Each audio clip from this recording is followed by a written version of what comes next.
Yeah, Mrs. Sue Meakin, who was a riding school teacher in Berkshire, spoke to the London Times in the summer of 1989 about an overnight disturbance. Quote, "It was frightening to think there were all these people spaced out on ecstasy and other drugs converging near our homes. It was unreal. When we first woke up, we thought World War III had broken out. We looked out the window and saw hundreds of people milling about with cars."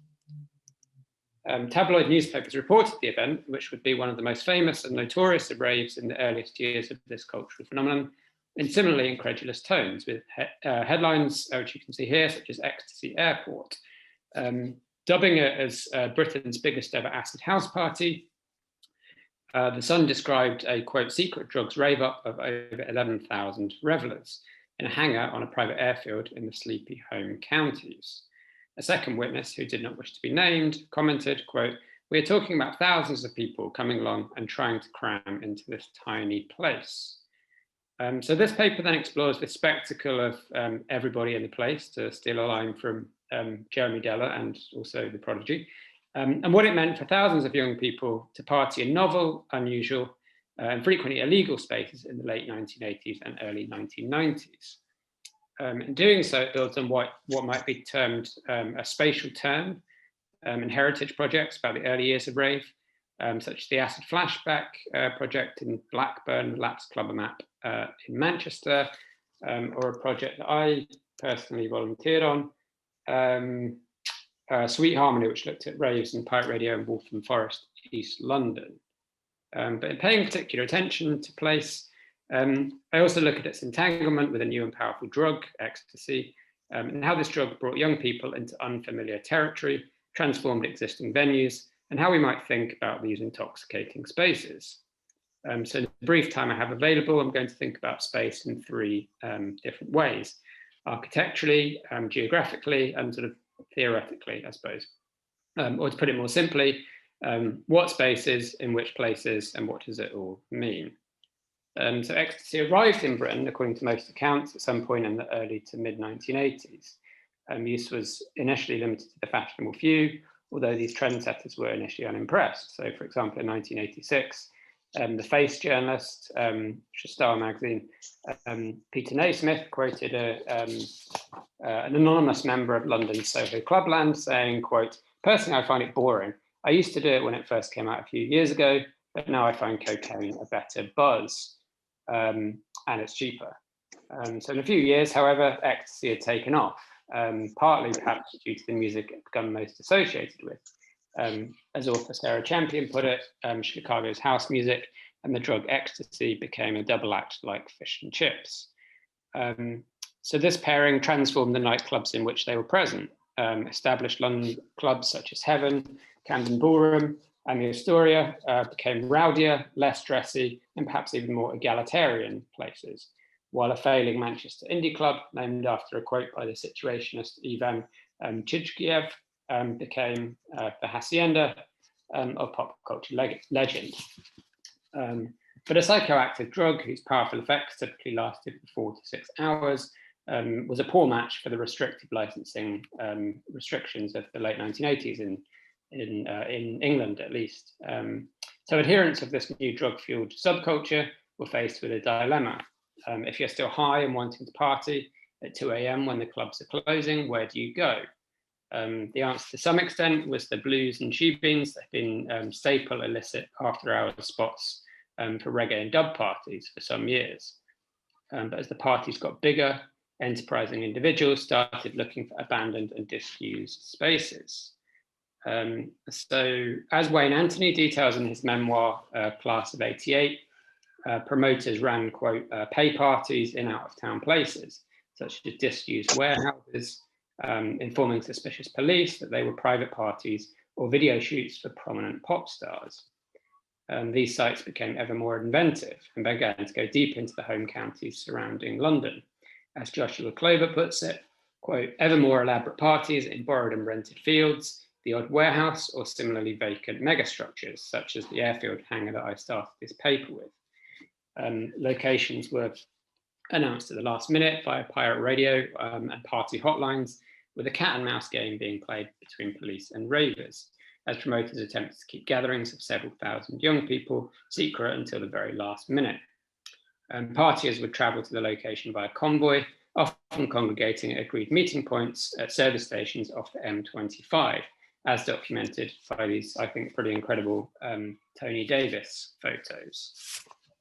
So many of the biggest parties were run by young men of an entrepreneurial bent, such as Tony Colston Hayter or Paul Staines, now better known at least in Britain for running the right-wing scandal blog Guido Fawkes. So their blend of Thatcherite capitalism and subcultural cool led Joshua Clover to describe the parties around the periphery of London as the neoliberal orbital. But these parties, with their fairground rides, big name DJs, bells and whistles, also anticipated the increasing commercialization and monetization of rave. And I think we might also think of these places in terms of something that Lucas Rickett mentioned yesterday, citing David Courtwright, who maybe I'll return to at the end of this paper, this idea of kind of pleasure meccas, so places designed specifically to kind of enhance the intoxicating qualities of the psychoactive substances that you're ingesting. So anyway, a pincer movement of extended licensing hours and legislative crackdown on outdoor parties via the Criminal Justice and Public Order Act 1994 helped drive rave back into the cities and into conventional nightclubs. The so-called super club era was ushered in by the opening of Ministry of Sound in 1991, repurposing a disused bus garage in Elephant and Castle.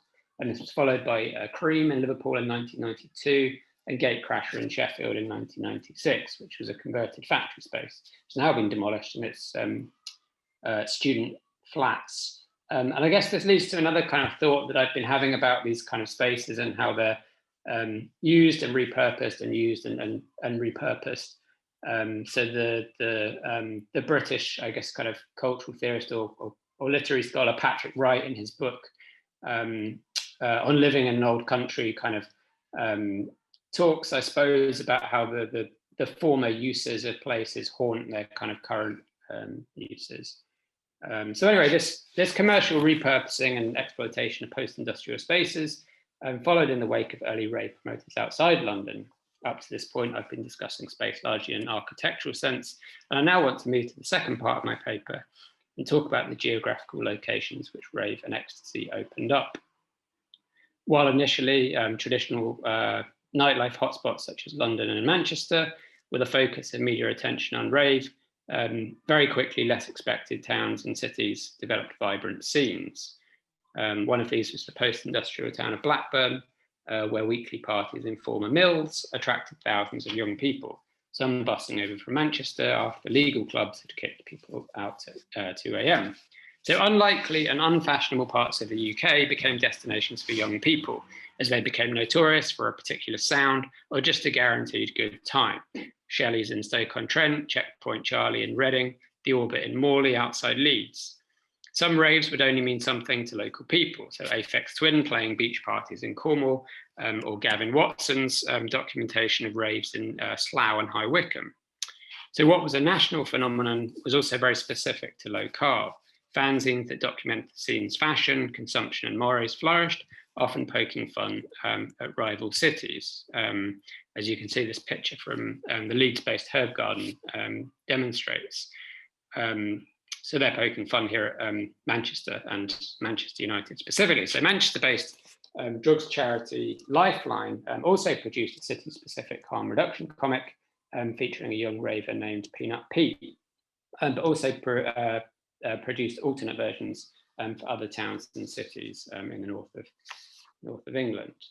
In 1993, Lifeline also produced another leaflet entitled The Lads Go Mad in Amsterdam, which advised travelling ravers about the different types of intoxicants they might find on their travels. And again, David Courtwright talks about Amsterdam as one of these kind of pleasure meccas that emerge in the post-war world. The production of such leaflets reflected the growing affordability of city breaks, as well as raving's associations with other buoyant subcultures. So as Lifeline's Michael Linnell has related, it's a long quote here, The European Cup Winners' Cup final of 1991 saw Manchester United beating Barcelona in Rotterdam. This event saw thousands of United fans staying in nearby Amsterdam and sampling skunk, so highly potent cannabis, for the very first time. Lifeline even produced an advert for the United team photo that year, featuring Pete on his way back from the game, and a poster, which you can see here, high in the East Stand, which was originally a 10-foot high hand-drawn display for an exhibition on football fans and drugs. So this association with football also serves as a reminder of the globalized nature of the rave movement in Britain. According to most of its creation myths, ecstasy culture was imported from hedonistic holidays in Ibiza, while most pills were manufactured and imported from the Netherlands. And I'll encourage you all to read Stephen Snelder's new book, which covers this in much more detail. And of course, the music being danced to was either produced by or heavily derived from that produced by queer peoples of color in Chicago or Detroit.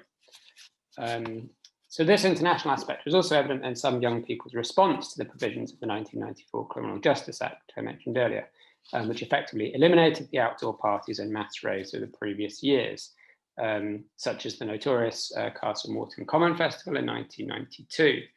The Free Party Sound System Spiral Tribe, many of whose members had been arrested following Castle Morton left the UK, travelling nomadically in France, Germany, the Czech Republic, and Austria.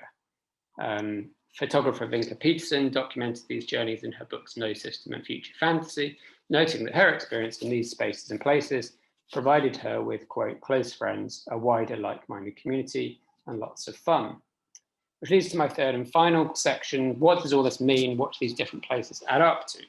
Were raves ultimately a place of commercial exploitation, a neoliberal orbital? Or did they provide, as some writers have gestured towards, citing anarchist thinker Hakim Bey, a temporary autonomous zone in which fleeting spaces that elude the control of hegemonic systems were created? Certainly some rave promoters, at least for a short period of time, made a lot of money out of ingeniously accessed spaces and the exorbitant fees that they could then charge the average punter. Likewise, for drug dealers who sold pills during the early 1990s at 15 to 25 pounds a tablet. So to give some idea of the kind of cost of that, the average pill these days, I think, is probably about £5, something like this. But work such as Peterson's also suggests an atmosphere of subversive joy, in which for a few short moments, or as she would claim, an entire lifetime, the shackles and demands of everyday life can be thrown off. So the answer inevitably is perhaps a bit of both, but I also want to throw into the theoretical mix a third possibility, in fact, a third space, or the heterotopias discussed by Michel Foucault and Henri Lefebvre. And I should say that I'm totally stealing these views from Phil Withington, who talked about this at a conference I went to about 18 months ago. So although notoriously ill-defined, this idea of heterotopias suggests a place outside of everyday life, which can nonetheless hold lessons for one's kind of quotidian experience, a place where things are different from the norm, sites in which a mirror image of a utopia can be enacted. This relates to raves in the sense that, as historian Henry John has argued, quote, the sites at which rave cultures participants enacted their utopian visions of society, the fields, warehouses, abandoned aircraft hangars and clubs, were autonomous from wider society, both physically and in the imagination. So a fourth and final concept of space that might be considered is Michael Bachtin's idea of the carnival and the carnivalesque, in which the rules of everyday life are suspended, groups intermingle that might not otherwise, and eccentric behaviour is condoned, if not actively encouraged. All these qualities were present at raves, encouraged by the unusual locations and the euphoric and disinhibiting properties of ecstasy. So to conclude, in this paper, I've presented the ways in which one might think about rave culture and how it interacted with, quote, place in Britain and further afield. I've argued that the use of unfamiliar and reappropriated spaces, combined with the effects of the psychoactive drug ecstasy, created a brief third space in late 20th century Britain in which carnivalesque behaviours could be enacted in. And I think this also kind of disrupts our ideas about intoxicating spaces. So again, to refer to Lucas's paper yesterday, where he was talking about pharmacies and how they were kind of specifically designed to enhance or in fact advertise and monetize that intoxicating experience. What happens to those kind of conceptions when these events happen in completely kind of unplanned and informal and improvised spaces, and how does that kind of disrupt these idea of kind of pleasure meccas, which Courtwright talks about? That's not to say that obviously some of these plans weren't places weren't planned. So, for example, the exhibition that's on at the V&A in Dundee at the moment talks about kind of club architecture and that kind of thing. But alongside those kind of formal spaces, I also think we need to think about the buildings, fields, and even aircraft hangars that were used. Thanks very much.